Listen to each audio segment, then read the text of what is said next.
اینی هم که ما داریم میگی کار واقعا؟ شما که کلا علافی. حالا آره همون. آخه گزارش تهیه میکرد خود شکیبا یه روز به یه بنده خودی گفت شغل شما چیه؟ گفت من بیکارم. به بغل دستی گفت شما چیه؟ گفت من منشی آقام. حالا شکیبا رو ولش کن. فخربخش میگه ما یه فامیلی داریم 28 سال بیکاره، 2 سال دیگه بیکار باشه بازنشسته میشیم.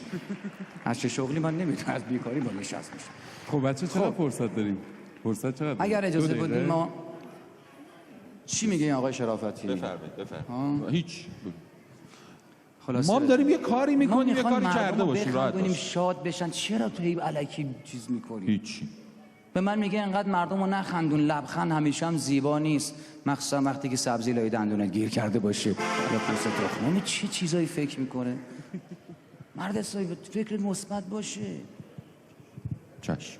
واقعا من از این تعجب میکنم که تو چگونه تونستی بینش شدی راه پیدا کنی و در کنار فخربخش برنامه اجرا کنی. مارکوپولو در خاطرات خود می نویسد یک شب که برنامه های زیبای شبکه 2 رو نگاه میکردم، حسن ریوندی را دیدم که برای مردم برنامه اجرا میکرد.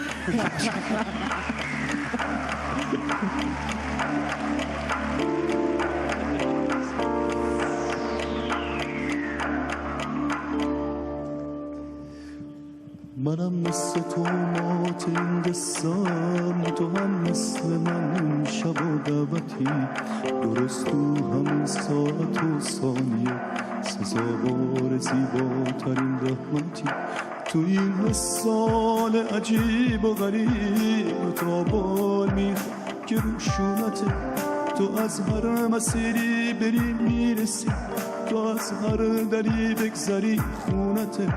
از این سفرا معجزه دور نیست، ببین دست دنیا تو دست منه. دعا میکنم تا حجابت بشو، دعا میکنم چون دلم روشنه. من از عشق بارون به دریا زدم. میشناسی خواننده شو؟ نه میشناسی؟ بیشتر فقط یه آهنگو بیشتر از همه دوست داره، اونم آهنگ بارو بارو نه حسن نخون. بارو نه دستت بده دستم چشم تو. ببین عزیزان، از من نخواهید براتون بخونم، خوانندگی برای من کار پیش پا افتاده ایه. از من کارهای بزرگ بخواد. حسن یه 30 ثانیه به ما فرصت بده، ما الان دیگه داریم یواش یواش ته برنامه نزدیک میشیم. من میخوام شما صحبت بکن. نه وقت داری، من وقت میگیرم برات. باش برو بریم راحت باش. دیگه به خاطر البته میدونی که فرهاد این کارو خونده بود، جزء میدونی فرهاد تو همین بارون خونده دیگه، اینو فرهاد خونده، جزء اونایی که میگن هی یکیشون فرهاد اونتر سابقه خوانندگی داره. خب اجازه بدید ما دیگه شروع کردیم.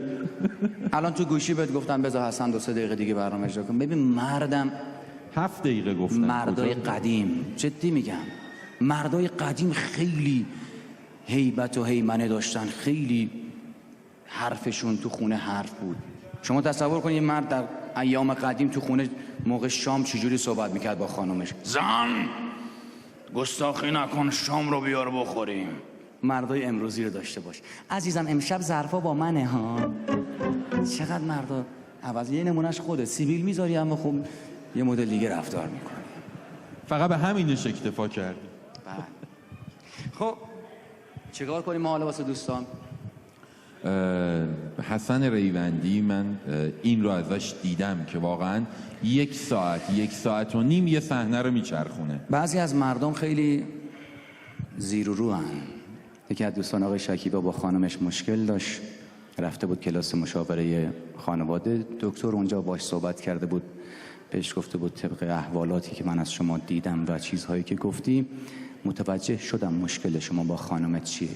مشکل شما با خانمت اینه که عشقتو بهش نشون نمیدی. مرد کوته فکر رفته عکس همسر دومش نشونش داده، گفت این عکس عشق منه. فکر میکنید انتهای این ماجرا به چی میشه؟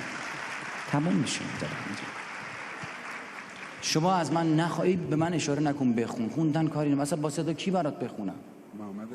با صدا محمد اصفهانی برات بخونم؟ اول آهنگشو بزنم.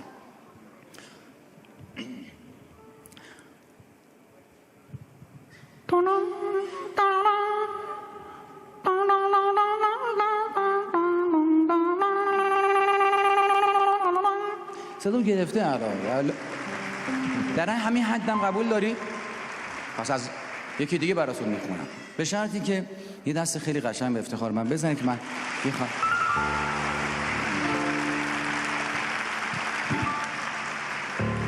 این صدا رو شاید بشناسید. آخر راه اومدم با روزگار. Are you okay?